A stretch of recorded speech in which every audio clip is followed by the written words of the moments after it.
welcome to Entering the Darkness podcast. This is Colin and, of course, Dan. We have our guest tonight, the legendary Tim Yeung, who you guys probably know from like Morbid Angel, Nile, Divine Heresy, all these different bands and everything like that. Welcome to the show tonight. It's really an honor to have you here. It's awesome. Thank you so much for coming Oh, on. thank you for having me. Definitely. Definitely, man. Well, let's start this out here. I had read prior to this that during your high school years, you studied with this guy named Steve Curry at this place called Hochstein School of Music. What's happened Correct. there? Yeah. So Steve Curry was a really he's a great jazz player. I Hmm. think really what I really wanted to learn other styles outside of the genre. I mean, I always liked rock and roll and heavy metal, and then Hmm. heavy metal progressed into all the different subgenres leading up into death metal. Hmm. And before that, I always listened to rock oriented stuff, and then not until I discovered, actually, what was a kind of a revolutionary, a breakthrough album for me. Hearing was the Death Human album with Sean Reiner. And when Hmm. I heard Sean Reiner play drums, I had never heard anything. I've never heard anyone play like that before in my life. He played like a finesseful jazz drummer up top with blazing double bass, and no one ever heard Hmm. it. Actually, he was quite a pioneering drummer. Hmm. So I really kind of, I think that sent me down the rabbit hole as far as Hmm. wanting to listen to other genres. And this is before the internet. There was no such thing as the internet. Hmm. Didn't exist. So you had to go and talk to people or talk to other musicians, or maybe, Hmm. go to a record store and do a little hunting and, find stuff. And then I discovered, later on, I started getting into other, uh, Alan Holdsworth and Mahavishnu Orchestra and all this other stuff that was really, I just found so interesting to, Hmm. just how they played and how their the techniques and how they were able to attack it. It was really aggressive, some of this stuff. Not Hmm. heavy metal, but it was definitely it just kind of blew my mind, and I just really gravitated heavily towards that. So that's why I studied with Steve Curry. And he taught me technique and proper technique. I learned a lot from him. I was never a good theory, learning music theory. Right. Hmm. Stuff that I learned was usually watching someone, um, and then being able to duplicate that. But that's, I think that's the easiest way and the best way to learn is to really watch. If you observe with your eyes, it's easier. But beforehand, 30 years ago, you just had to listen and rewind something, listen and rewind it if you wanted to learn it. Hmm. Um, but yeah, that's how that's how I started uh, uh, learning with Steve, and those lessons were extremely helpful. He helped me out a lot. Now it's Tim. It's interesting that you brought up how learning, going back and listening, recording. So like a dual Hmm. cassette thing, the radio Yeah. albums. We're all pretty much the same age and stuff. Would you think, in your opinion, that it has affected today's musicians? Is everything's just so easy and accessible to putting in the work, getting time on the dual cassette player and playing something back over and over, and that drive and passion? Do you think it's easier Oh, that wow. it's newer musicians, Oh, yeah. or Hands down easier. It's like it's like I was like it was still kind of caveman days, from early '90s and then prior, or just pre-internet days, because there was no YouTube.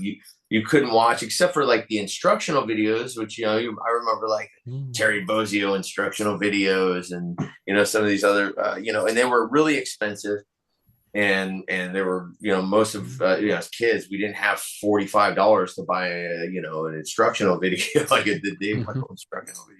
Nowadays you can just go on YouTube and you can find any of this stuff. So I do think it's easier in the sense that the younger kids now, if they want to learn something, they have a visual. Not to mention now there's TikTok, now there's Instagram. It's not just YouTube, it's everywhere, so you can physically watch someone do something and try to mimic it. Like um it's the swivel technique was something that I Hmm. was doing in like '97. I think me and Derek Roddy were the only two people that were really doing it in the world in the late '90s. I don't know of anybody else that was really doing it. And it wasn't something that we set out to do. It was just kind of a faulty technique that we developed. It was easier to swivel and pivot right to left with your feet. But nowadays, there's kids that just look at it and they're like, they can kind of study the mechanics and say, oh, okay, I can kind of duplicate that. You know what I mean? Hmm. So it's interesting. It wasn't something. It wasn't a new technique that we were setting out to do. It's just the way we did it was easier for us to do physically. So yeah, now that's like I think that's just like a standard technique in double bass nowadays. Easier to do physically. It don't sound too fucking easy. Yeah, Yeah. repetition, man. It's just practice through repetition. If you do it, I again, remember, Tim, here, the first time your name came across my radar, I'm going to age us all here, but was the first Hate Eternal album. yeah, Yes. I was 20 years old. I had just turned 20 when I recorded that album. We did it on 2-inch tape, reel to reel, old school, with no edits. There was no clicks. We just Oh, yeah. Now, I do have a question for you about that. I don't want to put you on the spot too Oh much. no.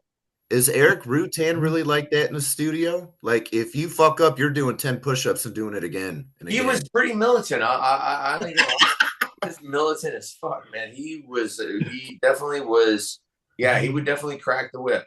But I think he was at his age where he had to have been in his late 20s, and I think he had a lot that he wanted to show and prove, and I think it was important for him. And I think, he was very passionate about it. He wanted it to be the best, and he pushed me and everyone to be the best. And it wasn't an easy recording session, but we got it done. We had a lot of hangups, a lot of challenges. We didn't have a huge budget.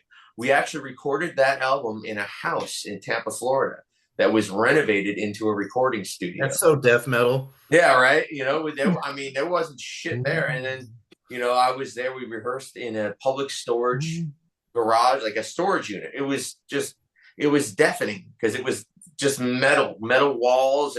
But that's what they used to do. I don't think they allow that anymore. But at the time they did, we rehearsed it late at night with the door open, and we practice. I was down there for a month practicing, getting ready for that album.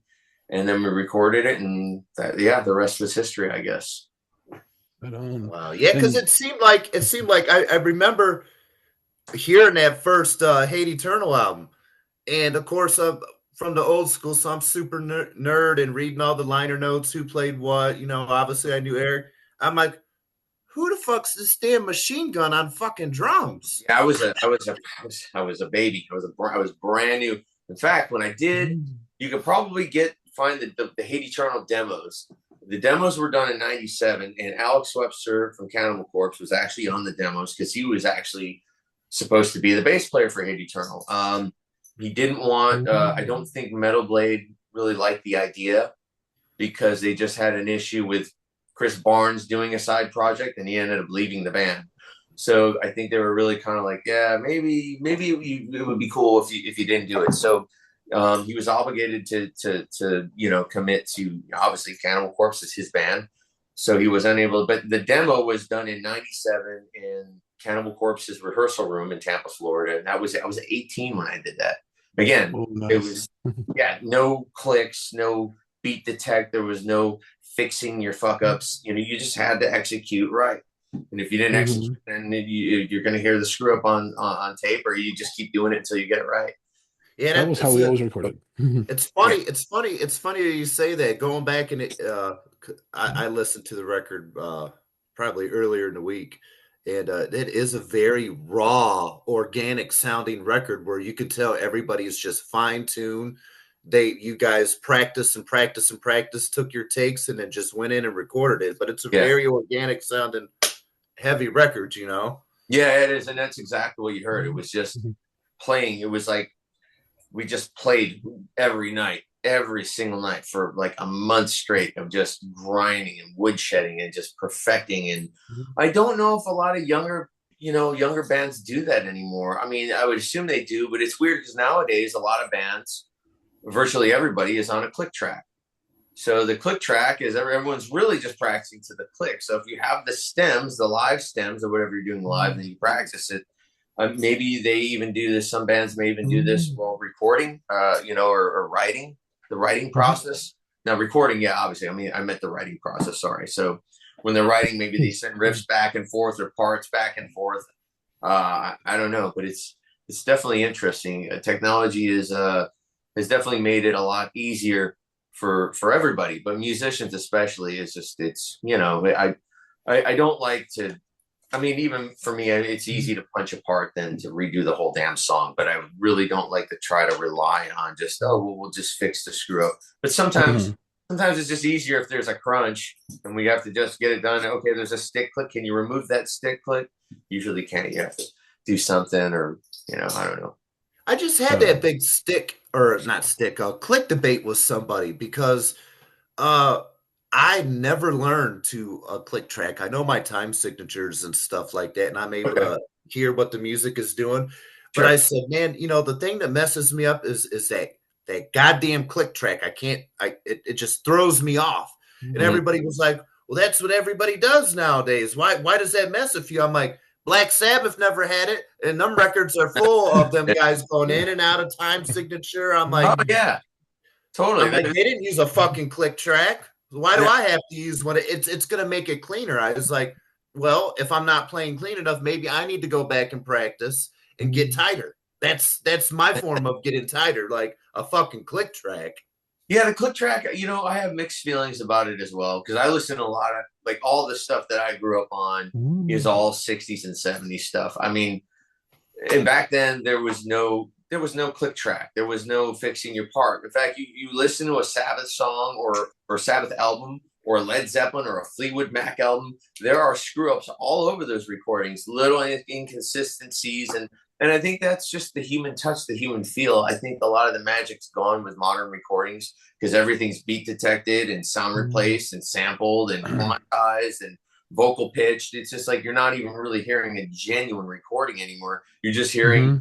you might as well just program everything. But that's just kind of my viewpoint. Is I kind of generally like to listen because I still listen to the old stuff I listened to when I was a kid. But the click track is it can come in handy if you have a lot going on, like if you're a band that has a lot of samples or backing stuff going on.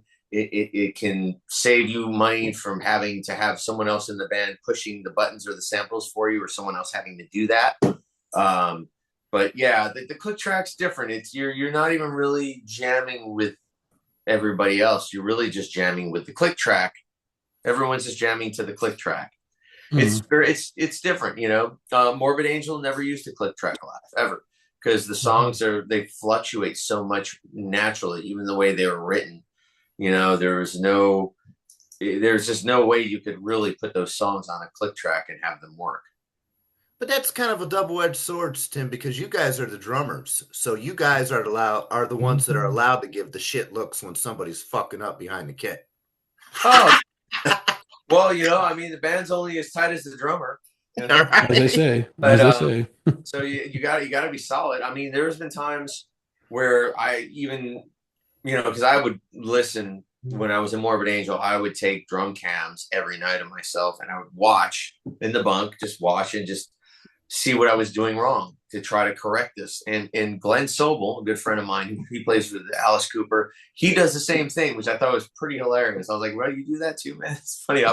But so the last few tours, I would record. I'd have my drum tech record me, and I'd watch and review it, and I'd critique it every night. And then I knew what parts to work on. And if there were certain parts that were racing or playing too slow, then I just recorrected. In fact, Dawn of the Angry, I didn't like. I thought that my meter was inconsistent. I felt it, and there was a couple parts that were too fast or too slow going into fills. So I just played to a click track, a metronome with a flashing light, and I mounted it somewhere like on my kick drum or something like that. And I would just use it as a base. You could still play and just look at the light blinking and see where you're at, kind of. Hmm. And where the click track, there's no trick. There's no. It's foolproof. The click, you're either Hmm. on it or you're off of it. Well, there's So one It's thing yeah. the that ultimate snitch.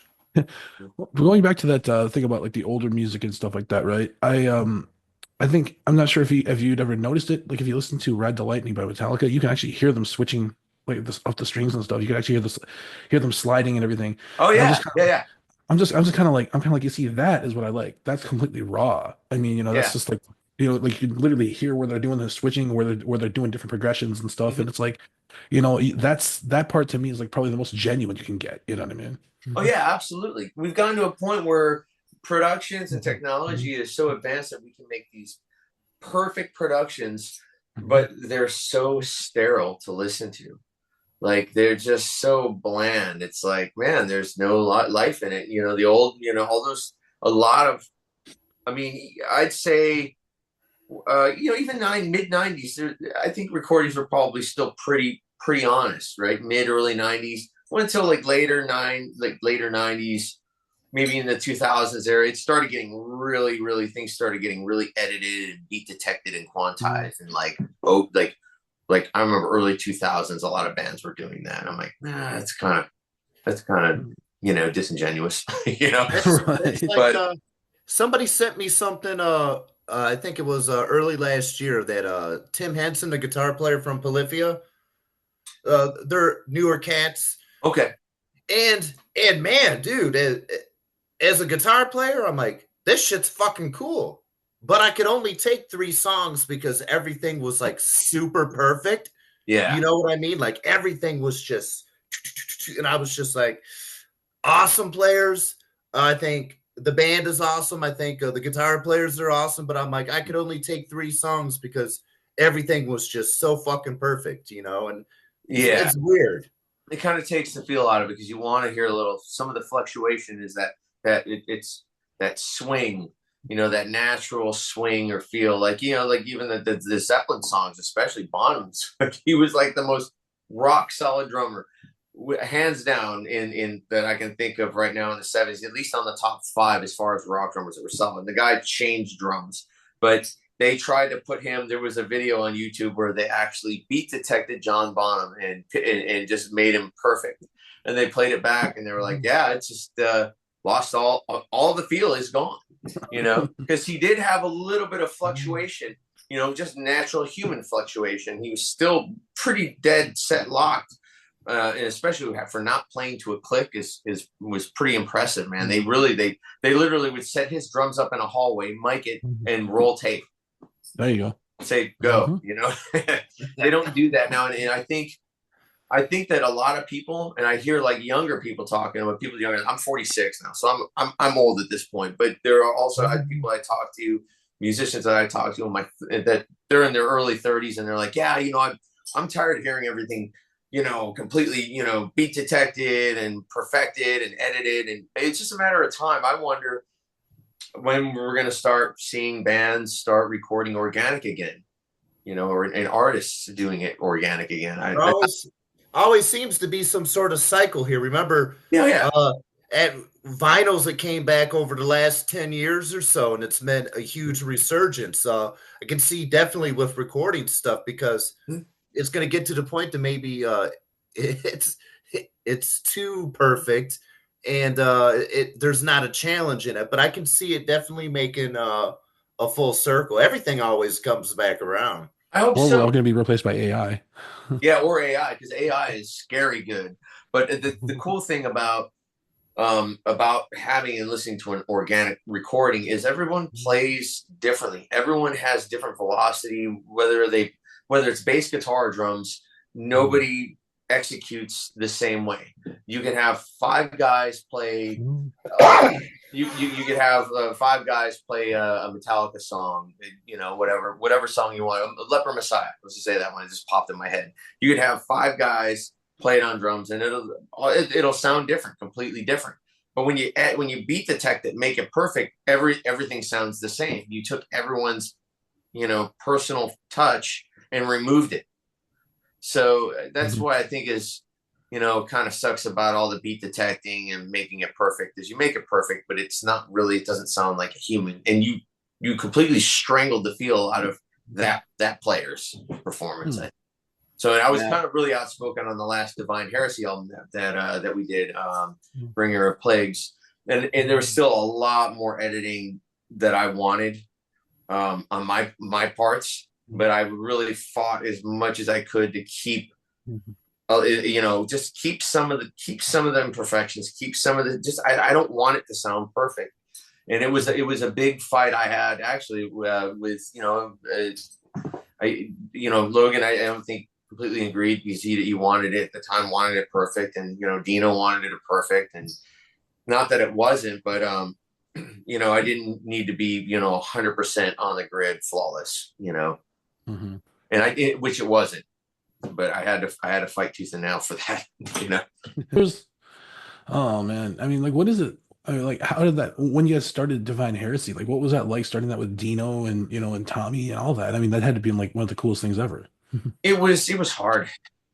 It was really Mhm. hard. That band was a complete struggle from right out of the gate. It was struggle, and it was Hmm. just butting heads constantly. We all butted heads. Um, you know, no one really got along with Dino, I don't think. And Tommy was really young and didn't have a whole lot of know-how at the time. He was pretty green.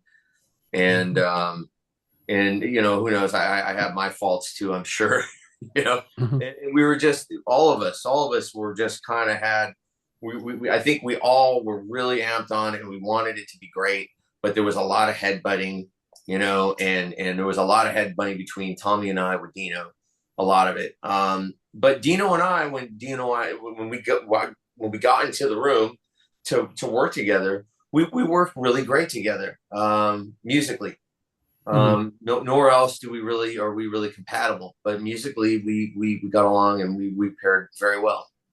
And I'm Good. very proud of the recordings. I'm proud of the accomplishments, and Hmm. I'm happy that I did. I wish it went differently. I wish I had been able to see some success, and unfortunately, it just didn't make it. But that's life. You do your best regardless, though. Although you guys were awesome live, though. I remember when I saw you guys on Carpos, I was like, Jesus Christ, it sounds exactly like the album. It's really freaking crazy.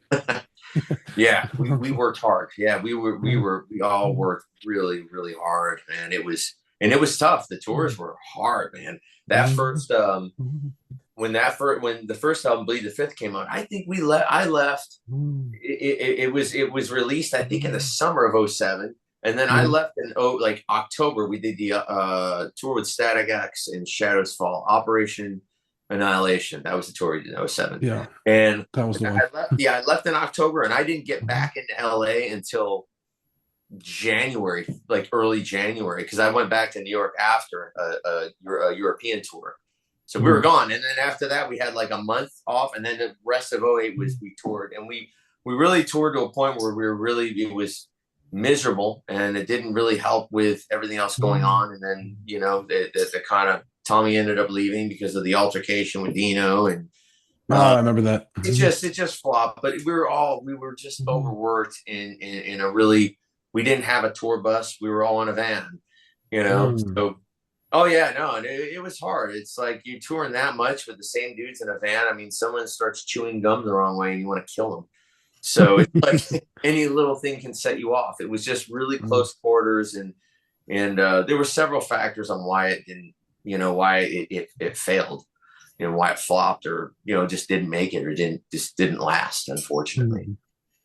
Okay. Yeah. So, But I so mean, being in a band that long on the road is equivalent to either you or your wife or your spouse wanting to talk to you first thing in the morning before the coffee pot is Oh finished. yeah.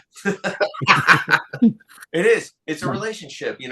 Everyone has everybody, and it's a relationship that requires the same. Like you got to take care of things, and address things, and it's tough. It's tough when you got like four grown men, that you have to set your ego aside and just do what's right for the band. And it's right. harder. As you get older, it's easier to understand. I think it was maybe harder for me to understand in my 20s in certain times, but yeah, that's life, and the human dynamic is tricky. It's always inconsistent. You can always count on it being inconsistent. Now, We Tim, like I do have a question. I feel like you had something to do with George Callias coming to Nile after you left. No, actually, I didn't have any. No, I had nothing to do with. No. No, actually, Derek Roddy had a lot to do with Coleus joining.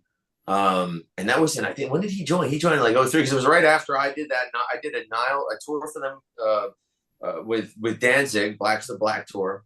And then I just did one tour. That was it. And then I think Tony came back. They had Tony Lorena was drumming for them. And then I think there was some I don't know what happened in the camp, but he ended up leaving the band, and then they got George, and I think George was referred by Derek because I think they asked Derek, and Derek couldn't do it. Because Okay. I seen Niall on that tour, and I remember seeing you. And then the next time around, it was George, and I had to double take for a second. I Yeah, was like, long black hair, pale white guys. I'm like, is that Tim still? I'm like, oh no, who's this guy? That was actually how I first heard about you too. Was with the Nile thing because like I was people were always mentioning, oh dude, you know you can listen to the drummer Tim, and I'm like okay, and then after that it was George. I yeah, found that's the videos. crazy. It's nuts. I only did one tour for them, and it was like Mhm, 2.5, 3 weeks. But yeah, I guess mhm, it stuck for a while. I don't. Some people thought I was in Nile, and I just filled in. But that mhm, actually ultimately I got the gig working for Hank mhm, Three because he was mhm, in Super Joint Ritual at the time. We were all on the Danzig tour, mhm, and it's funny. I met a lot of people that I know today from that tour. In fact, that was one of the reasons why I wanted to move to Los Angeles. So I saw LA. It was like the second time I saw it, and I was like, I'm moving here, and I moved out here from New York. I moved here in '05. In fact, March 15th will be the 20th year anniversary of me being in Los Angeles. Oh, nice. Yeah, pretty happy.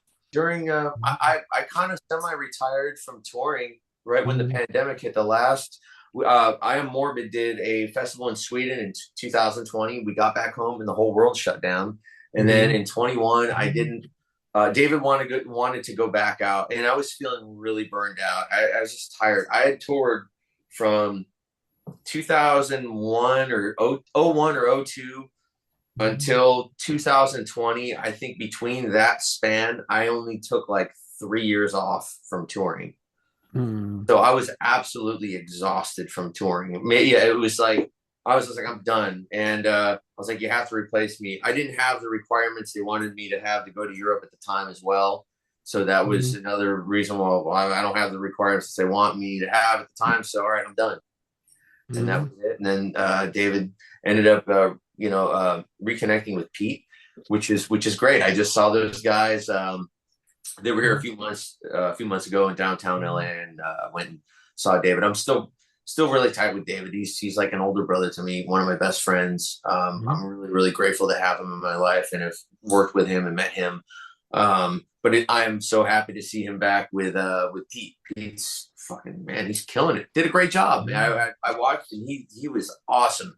So and I think it worked out better because I think that brought I think it rejuvenated I Am Morbid because a lot of people were mad. Oh, it's a split. They're like a cover band. I'm like, well, now I Am Morbid is more morbid than Morbid Angel at this at this mhm, point. There's like now they have two members there. Not that I'm not trying to take anything away from Morbid Angel or I have no animosity with Trey either. I left on good terms and I really hope that Trey gets back out with Morbid mhm, Angel and he's able to do his thing as well because he plays a whole laundry list of songs that David doesn't play and vice versa. Um, and that's just the way it goes as we get older. Back to the dynamic of people. You know what I mean? There's mhm. like you look at some of these other bands and like there's three versions of them, like Queensryche or Rat or whatever. All right, So they I got a fun good. question for you here, Tim. Sure. All right, money is no object. What is your dream hot rod? Down to the motor, trans, rear end, Oh shit. color code. What is Tim's dream hot rod? Right now, if we're talking American hot rods, my bucket list car, no money, money's not. That's great. I want a '34 Ford, three window. I want that chop. I want that old school. I want a really low chop. Probably a gloss color because gloss is cool. I like gloss. I have a couple matte finish cars. They're great, but they're believe it or not, a shinier car sometimes better to keep clean. And people like shiny, but I think when I see the car in my head, I'm thinking shiny.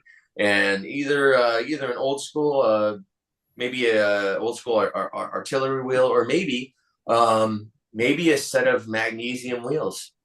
Some old school magnesium wheels and power. I'd probably get a lot of shit for it, but it would probably be a small block Chevy. Uh, LS. flatheads just don't make any power, man. They don't make.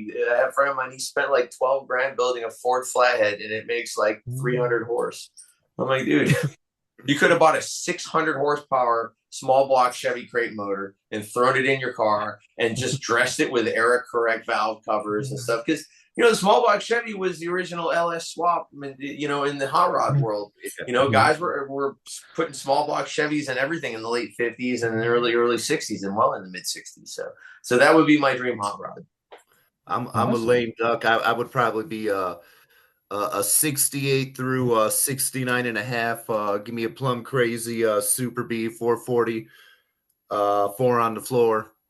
Oh yeah, if you're talking muscle cars, right? Then my car changes. Then I probably a hot rod. That's all the same. You can get me with a 34 too. I think if we're talking hot rod, what I'd love to own, I'd probably love to have a '69 ZL1 Camaro because they're over $1 million and there's less than 60 of them in existence today. So that would be kind of a cool car to have. Is that like a price for like a non-Copo, non-Yanko? No, that's a Copo car. So that was a central office production order. They made 69 aluminum motor 427 69 Camaros in 69. So that's what's at like $1 million right now. Yeah, they're over $1 million now. Yeah, and they're super expensive, and most of them don't even see any daylight because they're in some Fortune 500 dude's car collection, and he doesn't drive them. He just goes there and looks at them and shows his buddies. That's where those cars are. They're like museum pieces now, but I'd love to have one. I probably would be too scared to drive it because it's over $1 million. I'd probably still drive it. I totally would drive it. I don't give a shit. There was that story I read. It was a couple years ago. It was this brother and sister. Their parents passed away, and when they went into the damn barn, there was a 67 or 68 green fastback. It was the damn Steve McQueen Bullet Mustang, one of the ones you used on the set. And their parents passed away. They had it in the barn. Really? With whoever the production studio had the receipt in the glove box and everything. It was like one of two that Steve McQueen ordered for Bullet. No kidding. Well, I know that the main car, the hero car, was found in Mexico. Yeah. And they found it, and they didn't even they had to go back and go through all this.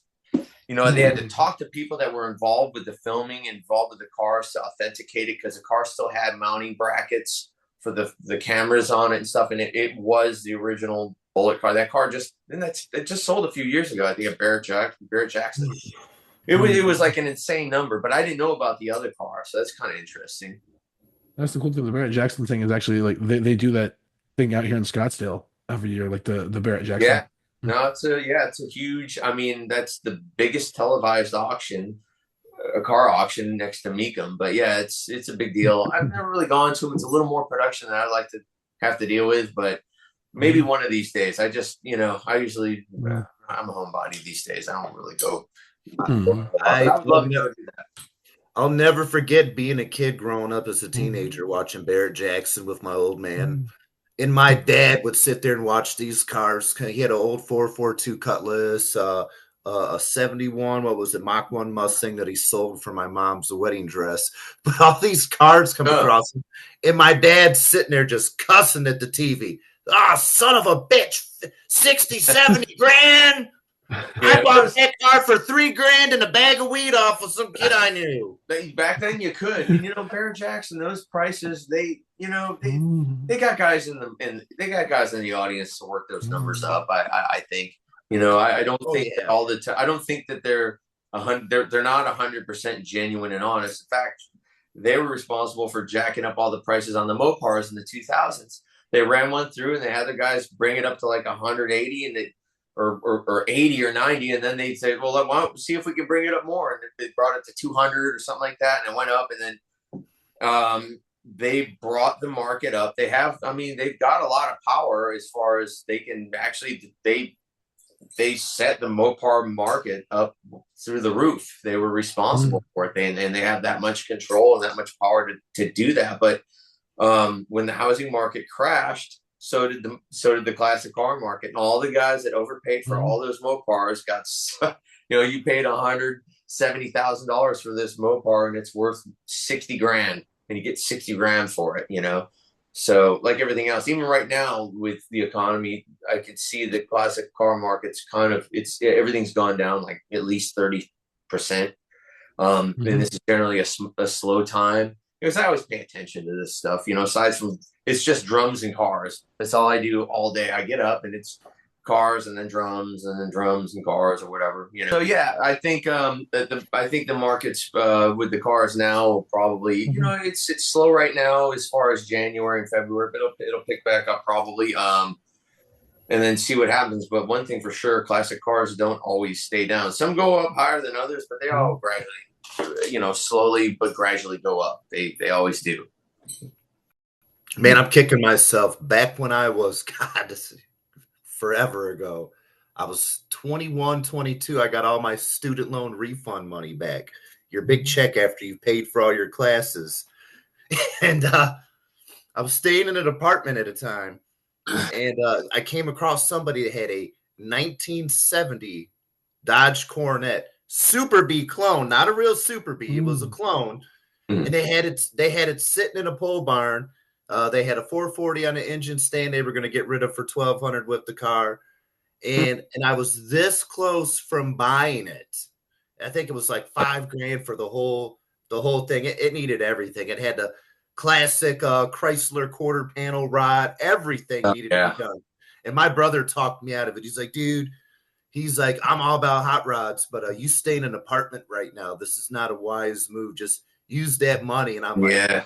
I should have told him, screw you, and got it, man. What that thing would have been nowadays. Oh yeah, definitely. And rust repair on those Mopars because they're notorious for rotting out. The sheet metal is junk on them.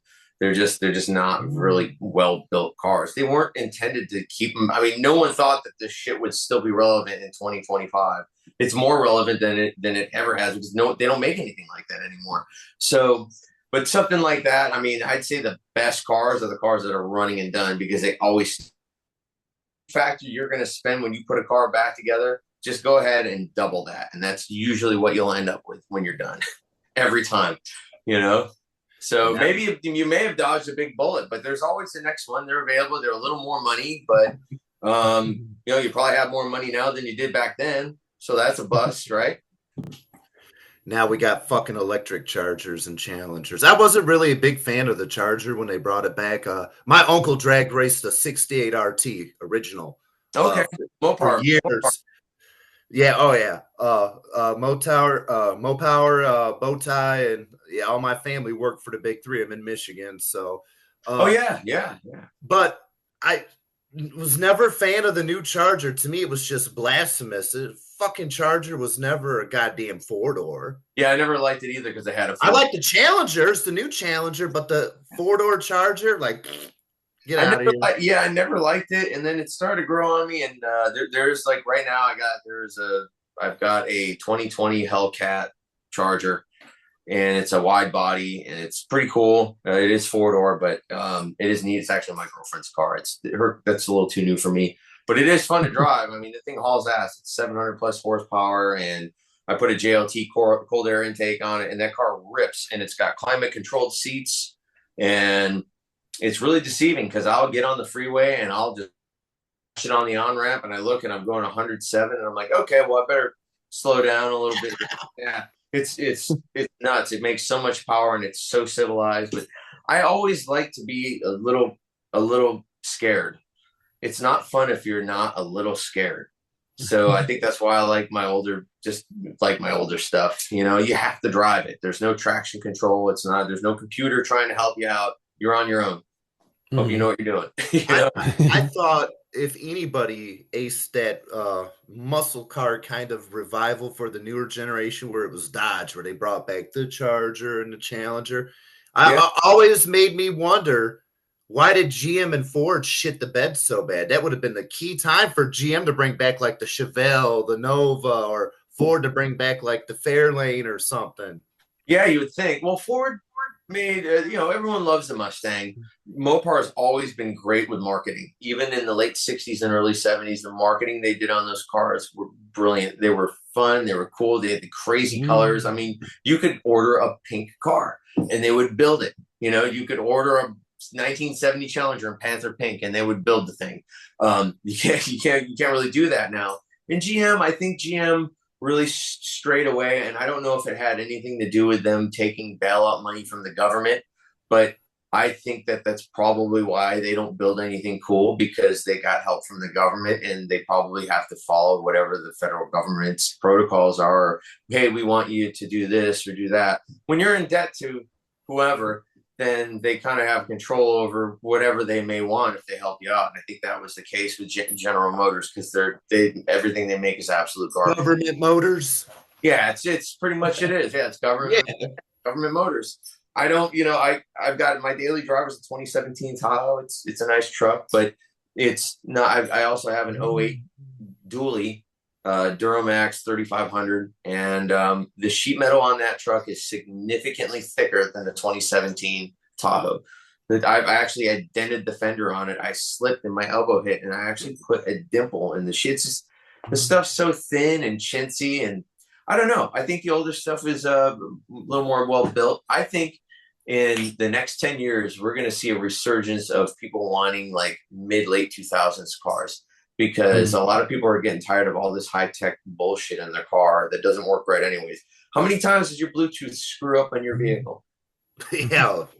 hey, I'm in agreement to that. I had a buddy. He's got a 2022 Trailblazer. It's got all the bells and whistles and shit. Okay, yeah.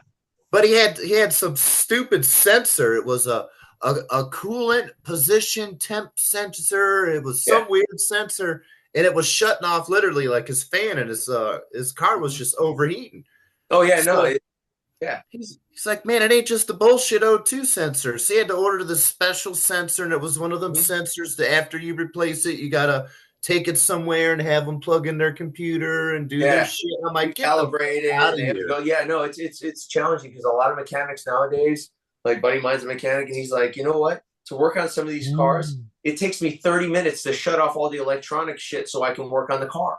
I'm like, really? He's like, yeah, it's horrible. He's like, I hate working on the new cars, So, but I think consumers are kind of getting to a point where they're kind of tired of it too. Like a lot of people would just like to get a car that doesn't have Bluetooth, that doesn't have all the bells and whistles. That just gets them around. They don't have to worry about having to repair all these little bells and whistles. So we'll see. I've got a bunch of shit here, but I also have an '07 Ford Crown Victoria. It's a retired police car. It was a Long Beach car. I bought it for fun. I just bought it as a goof to have fun, and I lowered it, and it's on the steelies. It looks really badass. The whole car is blacked out. That car is so easy to work on, and it's just high tech enough. I have EFI. I have analog brakes, 4-wheel disc brakes. I have power steering. I've got the fuel injection. I've got everything I need, and that's all I really need. I don't need any more. It's just high tech enough for it to work, and it's not overkill. And you got the Holly Sniper, the EFI Sniper, whatever it is. No, it's a factory 4.6. It's a complete factory motor. It's it runs great. I mean, it's a complete tank, and I don't drive it nice, but parts are easy to get. I can go on eBay and get parts for it if I want, or go on Amazon. It's very easy to repair myself. So yeah, I think in the future, I think a lot of people are probably going to go that route. I mean, who wants to go 40 grand in debt for a car that's going to depreciate, almost 50%, and then the upkeep on it is a pain in the ass because it's all electronic. So, and that's a tough thing too now, because the mechanics, people that want to be mechanics, don't want to work on the electronic stuff, and they don't want to work on the tech stuff. And the tech people don't really want to deal with mechanicals. They don't want to. It's like it's a mix of both worlds that I've observed, or just talking to other fellow car friends and mechanics. I just went and got a new car. My Jeep burnt down last year, so I got all my insurance money back, and I went to go buy a new vehicle, and I bought a 2007 Jeep because I know how to do everything to it, man. I mean, it's got a little bit of electronic gizmos and gadgets, but everybody laughed at me. They're like, I said, I saved money, and if I can't fix it over the weekend with a wrench and a couple swear words, it ain't for me. Exactly. There you go. No, that was a great. That was smart. First thing you can do, I think. I mean, these cars nowadays, they suck. I'd feel bad if I had to go out and buy something. These new cars, even the trucks aren't even that great. I was looking at like new diesel trucks. I'm like, man, they're like $90,000, and then the diesels have all this emission stuff, the DEF shit, and all this other stuff. And I'm like, nah, I'm not dealing with that. I'll just keep my old dually. It's paid off. It works. Yeah, it's crazy. It's crazy how expensive everything is. It really Funny, is. my wife's got a brand new Subaru, and it's got all the bells and whistles and the backup camera, all the bullshit. Yeah. When I get out of my hoopty and get in her shit, it's like a fucking spaceship. It takes me like 15 minutes to figure out how to shut shit off. Oh yeah, no. Yeah, I'm the same way. Girlfriend she has a Hellcat, and then she has a BMW 530, and I that car hates me. I swear, I think the car hates me, and I hate it back. It just never wants to work right, or and it's a hybrid, so sometimes I have to go and try to plug it in. It doesn't want to plug in. Nothing wants to work right. It's always blinking or bleeping or some stupid crap at me. I really don't like it. I like my old cop car or maybe the Tahoe. Sometimes the Tahoe does weird stuff. Like it'll tell me to look in the back seat. I'm like, I don't need to worry. Don't worry about it. Be a vehicle and don't worry about what's in the back seat. Like, or what's that stupid shit? Her fucking Subaru's got it where if you get too close to somebody, it automatically slows you down and starts beeping. Or vibrates. Yeah. So you can go the shit out of me. Yeah, you can turn all that off. I don't know how to do it. You can go on YouTube and probably figure it out. You can just type out what year, make, and model it is, and someone will tell you. They'll show you how to turn it off because all these new cars have the stereos where the stereos used to go. It's just a big computer interface. That's how everything is now. Everything's a big interface in the center. Yeah, I was cruising down the highway and, getting ready to pass somebody and doing my Days of Thunder to go around them. And then all of a sudden, boop, boop, boop, boop, boop, and I'm like, looked over. She's like, would you slow down? I said, the fuck's your goddamn Jetsons mobile doing here? Yeah, man. Turn all that shit off. You don't need any of that. She's like, it's a safety feature. I said, safe for fucking who? Yeah, it's weird, and it's like you think about how much has changed on this planet in 10 years, and it seems like a lot. And I'm like, man, what are we going to do in another 10 years? Are we even going to have like, you know what I think in 10 years or in the near future? I think maybe people won't have real bands, but they'll just have AI bands where you can just pick whoever, whatever musicians and make your own dream team and then pick what genre. And then you could have AI mimic whatever producer you want to use. And that's your band. Well, there's this channel, Tim, on YouTube I found. It's called Almost Vinyl. And it's people doing AI music, but it's Motown shit. So it's fucking hilarious. Just look it up. It's called Almost Vinyl. Almost Vinyl.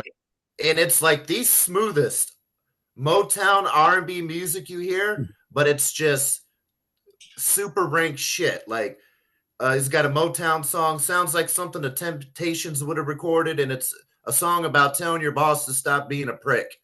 It's just stupid shit. But wait, this guy's got an Instagram page. Yeah, I saw it. It's brilliant. Yeah, that's freaking crazy. I came across that on Instagram. It was pretty awesome. It's scary what they can mimic. I saw a few days ago. I go on. There's a couple of different guys that do, but there was one guy in particular that did certain Metallica songs and said, what would it sound like if this song from the Black album was on the Justice album? And he'll mimic. And it's pretty awesome. I looked up, actually, there was one. Which one did they do? They did Seek and Destroy. What would Seek and Destroy sound like if it were on Master of Puppets? And it was brilliant. It was amazing. And the voice was James Hetfield, but AI, mimicking James Hetfield to sing Seek and Destroy. And it's unbelievable. It sounds like a B-side that came off of Master of Puppets. It was nuts. It blew my mind. Couldn't believe it. It just gave me an idea for a very lucrative hustle here. I'm going to do Metallica songs, but everything's going to have the St. Anger snare sound. Jeez. Yeah, do that. Or do Metallica songs and have Dean Martin singing. Now, Tim, I do have to ask you a question. I don't want to put you on the spot.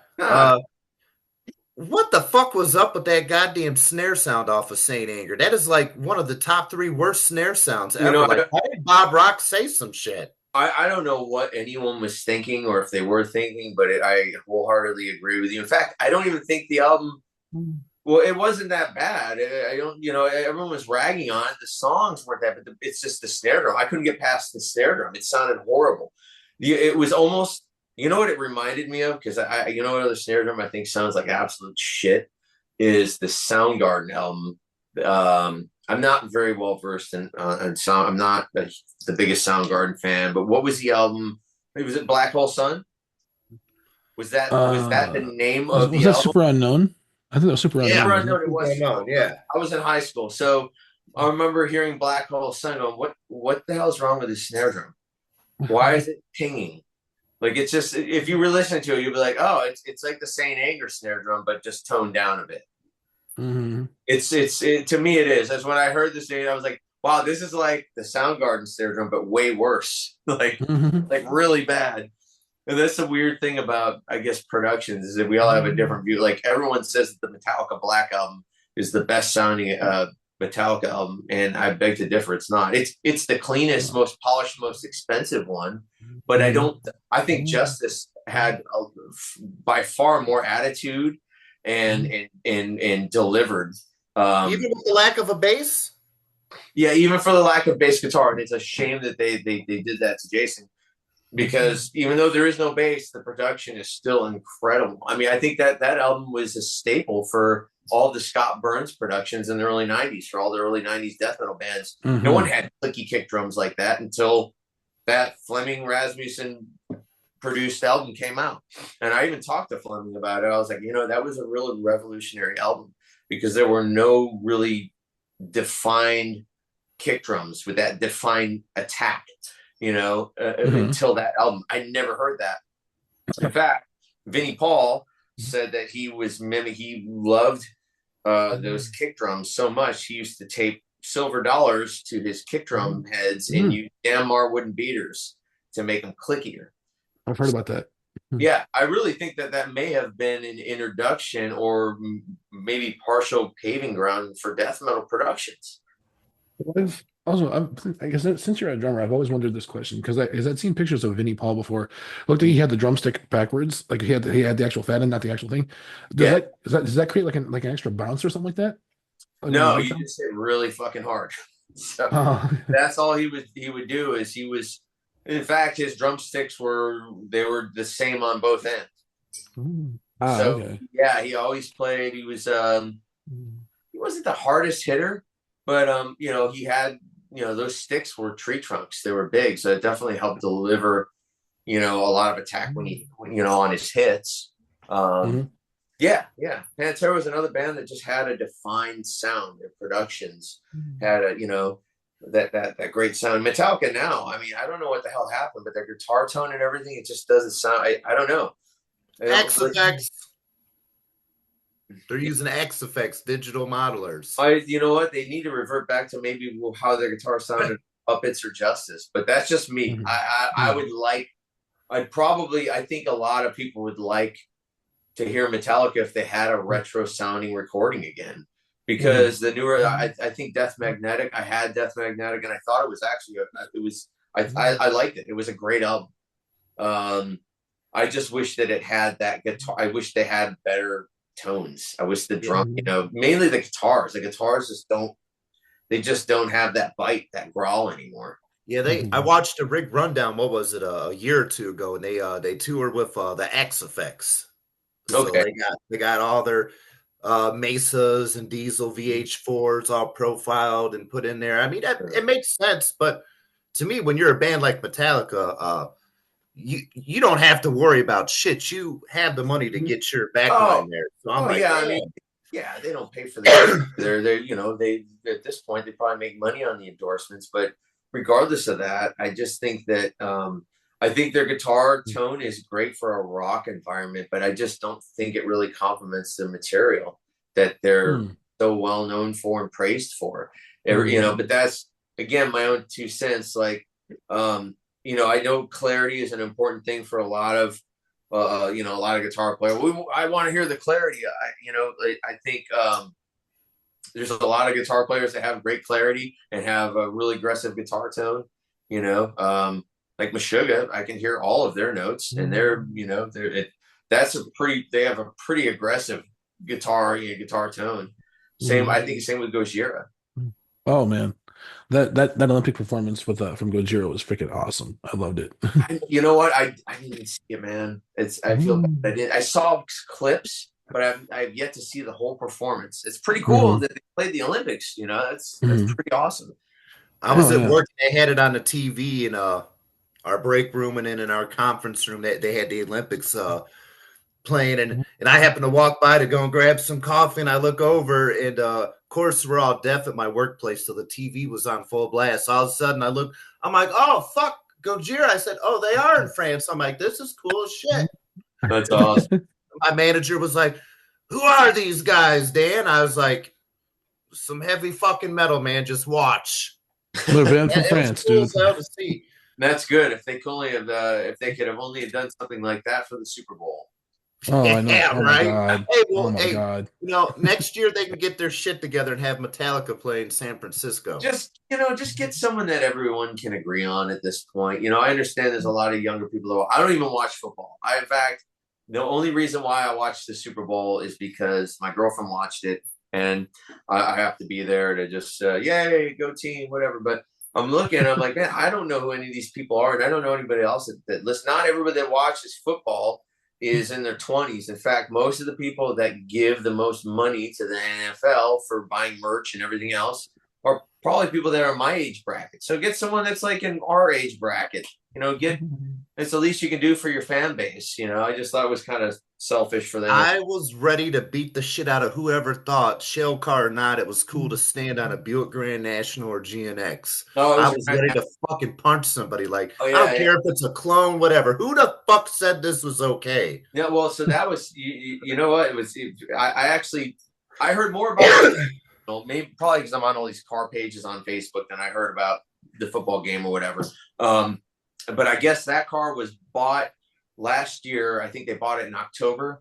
It was a dealership in Riverside, but it was a real Grand National. It was? Yeah, it wasn't a GNX. The GNXs never came with moonroofs. That car had a moonroof on it, but it was a running, driving Grand National. I found the Bring a Trailer listing from that car. She said it didn't sell, so they bought it and they gutted the car.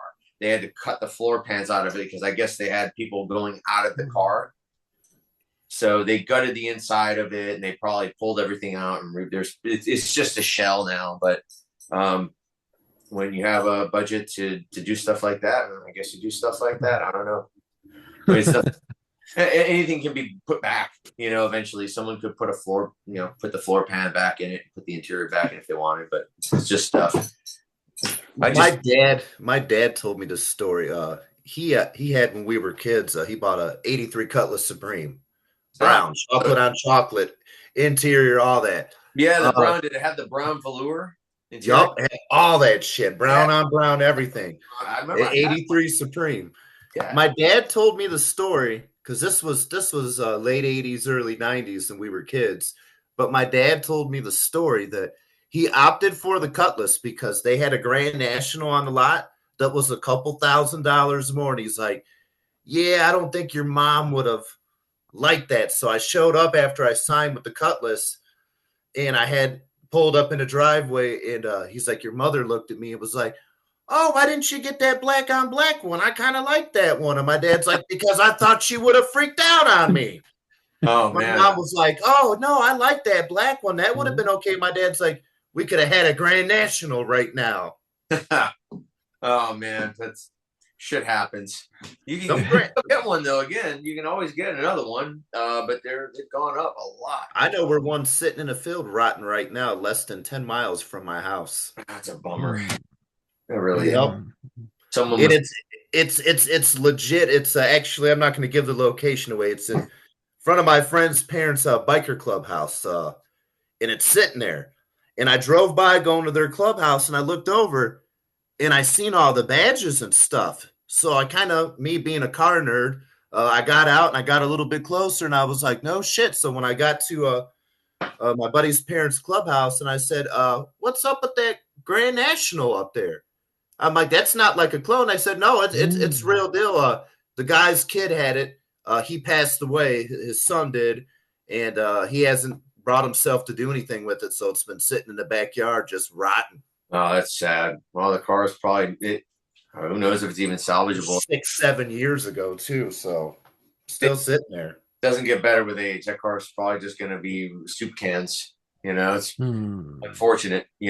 Especially in that, like here in California, shit can sit out for 20 years. It can sit out, and it doesn't go bad because of the climate. But where you're at, it's a little different. I know I'm from upstate New York, which is a similar climate, and it's not nice. The weather, it's pretty nasty over there. It God is. almighty. Yeah, Hey, now Tim, I do have a quick question. sure.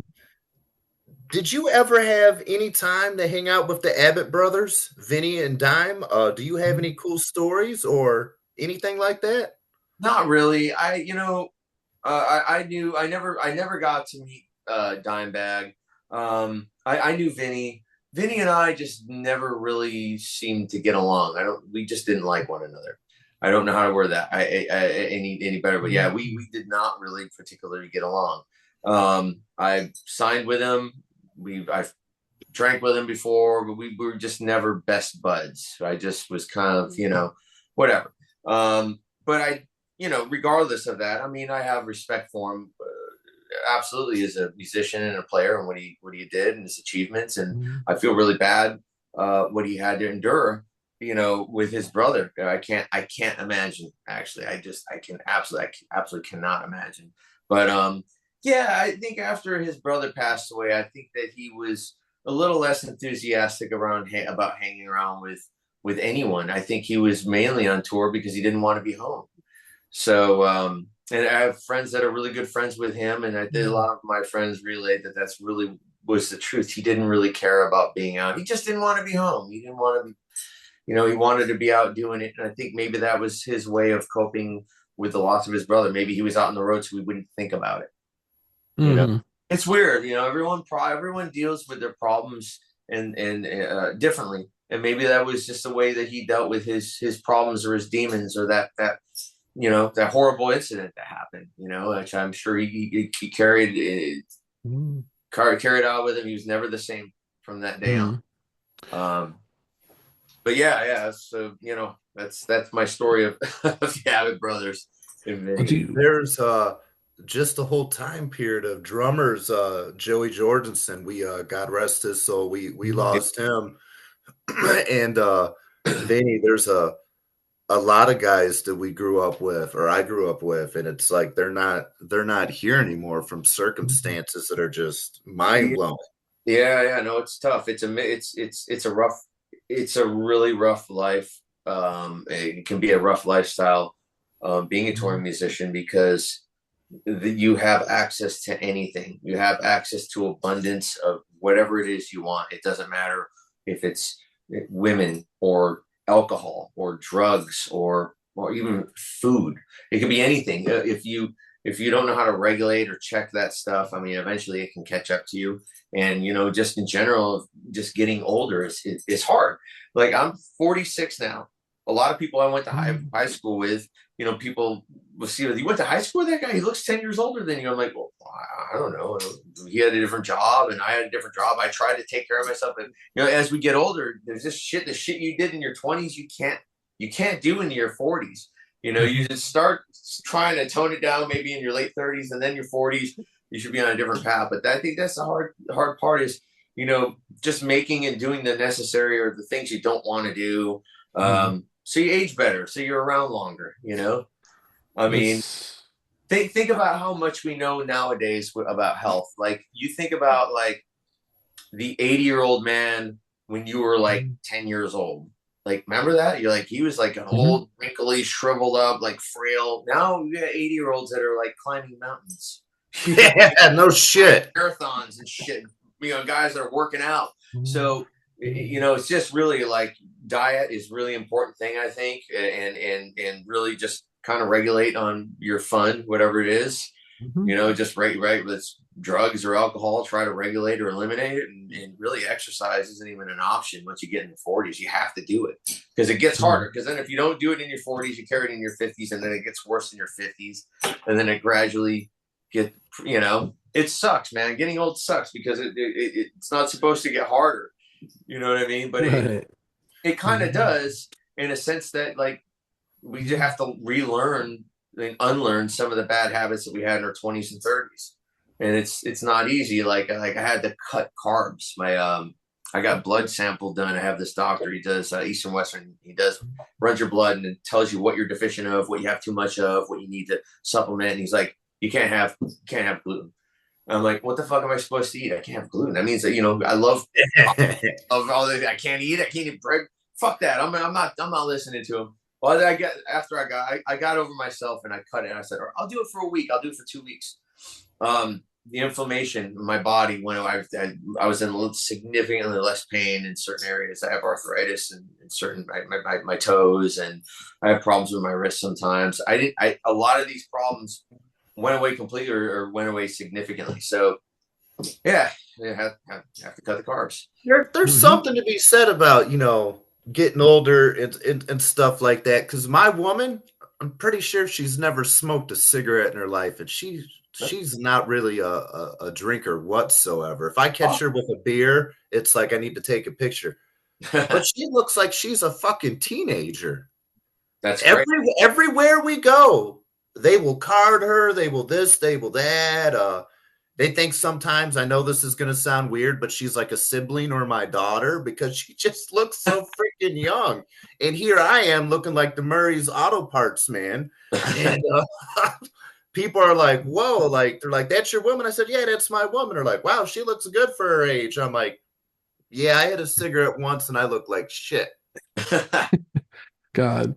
Well, tell her to Uh, keep doing whatever she's doing, man. Like, I think the big thing is just like sugar. Sugar is the worst thing that you can eat. Like sugar, that's the absolute worst thing. So I cut sugar, but I not all. I mean, it's hard. Like I had some chocolate earlier that I got from Trader Joe's that I like. So once in a while, I do a little bit of dark chocolate. I don't make a habit of it. But soda is like another thing. I just don't do it. Have a beer instead. Actually, have a beer instead of a soda. The beer is mhm. actually healthier for you than the damn soda.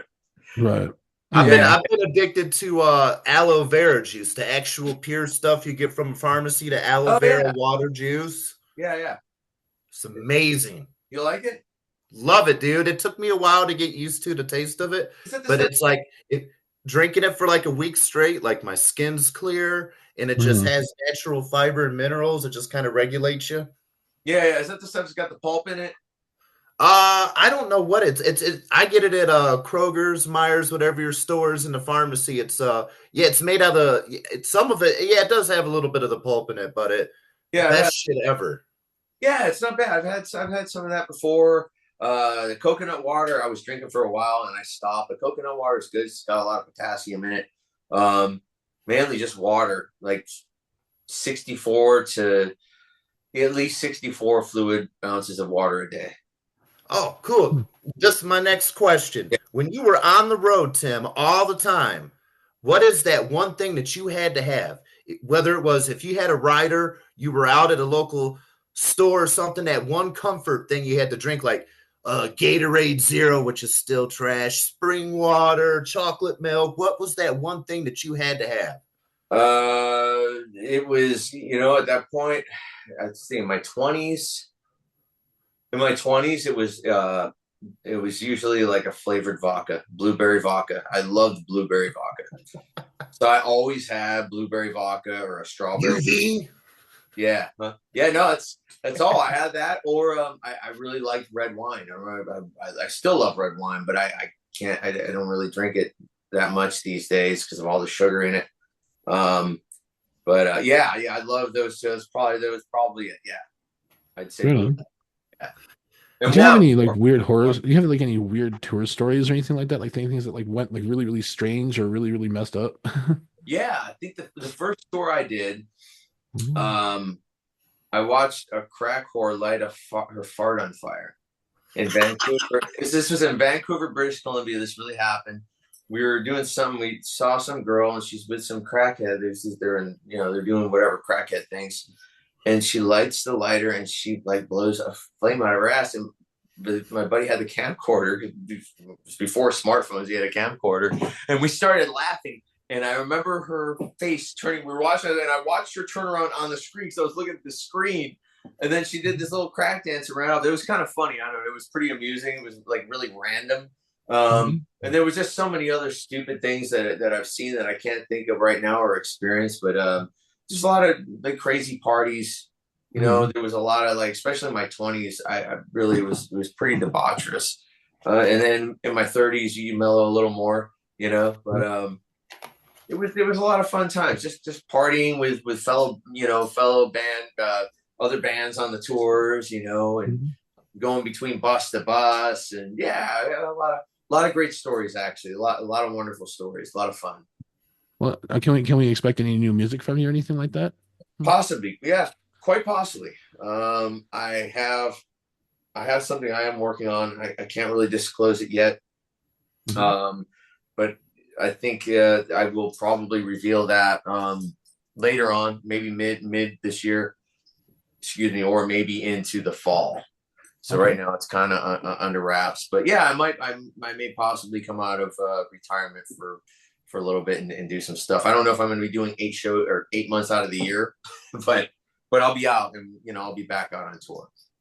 There's I saw too that you got the old drum set back from the failed creation video, was it from Divine Heresy? Yeah, actually, that's the drum kit that I recorded the Divine Heresy Bleed the Fifth album, and I found it was on Marketplace. I was just browsing at night, and I was like, oh, that's my old drum kit. And I ended up talking. It was the kid that I sold it to, and I bought it back. He actually drove out here to my house and dropped it off. So I gave him gas. I gave him like $40 on top of whatever for gas and lunch, or it was really nice of him to do that. And I have. It was kind of neat to have. It's still. I haven't played it. I just cleaned it up and just kind of stacked it in my drum room. In fact, I should have done this in the drum room. I don't know. I was thinking I'm in my office right now, but I should have done that because I have all the kits lined up and shit. So All right. yeah, yeah. But Well, well, thank you so much, though, Tim, for coming in. We definitely thank you so much for all of this. I mean, and remember to all the subscribers, everybody out here. I mean, Tim is definitely an honor to have him in here. Remember to like and subscribe. Remember, click down here on this end, wherever this is at, to like and subscribe. And of course, Tim, you're more than welcome to come back anytime, too. I'd love to, man. I had a lot of fun talking with you guys. Thanks for having me. Definitely, man. All right. Have a good night. And remember, guys, tune into Entering the Darkness. We are on YouTube, Spotify, and also working on getting on to iHeartRadio. Peace out, you guys. Good night.